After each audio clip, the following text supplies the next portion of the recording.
टोला के दूध बेचे दही बेचे अब वही गाँव के टोला के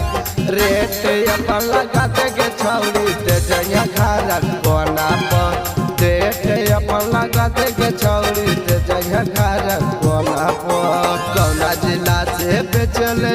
नवादा जिला गाँव टोला के कौना जिला से बेचल नवादा जिला गाँव टोला के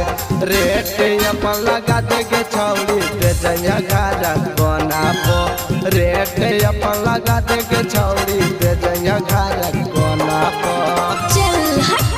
दे जइया घर कोना पर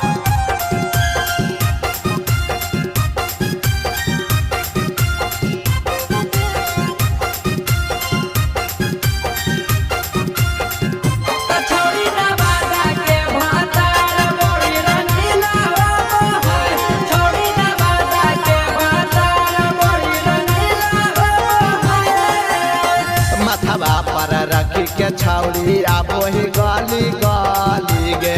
कोहा के ले रे छौड़ा बढ़िया हमर दही रे बढ़िया हमर दही रे मथवा पर रखी के छौड़ी आप वही गाली गाली गे कोहा के ले रे छौड़ा बढ़िया हमर दही रे। अच्छा खोल के अपन देखा दे ढाकन दही हम कभी अघोला के खोल के अपन देखा दे ढाकन दही हम कभी अघोला के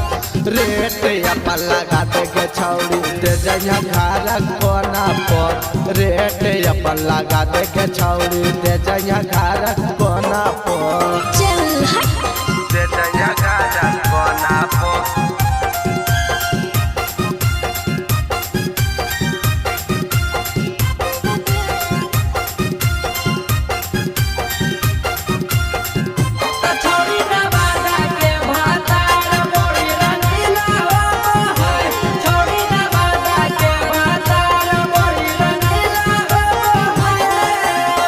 राइटर विकास अमन के ओतई हाकई घर आगे नीतीश राशिला बर्तन लेके रातौ खाड़ आगे लेके रातौ खाड़ आगे राइटर विकास अमन के ओतई हाकई घर आगे नीतीश राशिला बर्तन लेके रातौ खाड़ आगे। अच्छा लेके दही कतौ सही अहे हमार गाँव टोला के लेके दही कतौ सही अहे हमार गाँव टोला के रेट अपन लगा दे के छौड़ी दे जइया घर कोना पे अगर रेट अपन लगा दे के छौड़ी दे जइया घर कोना पे। अरे जा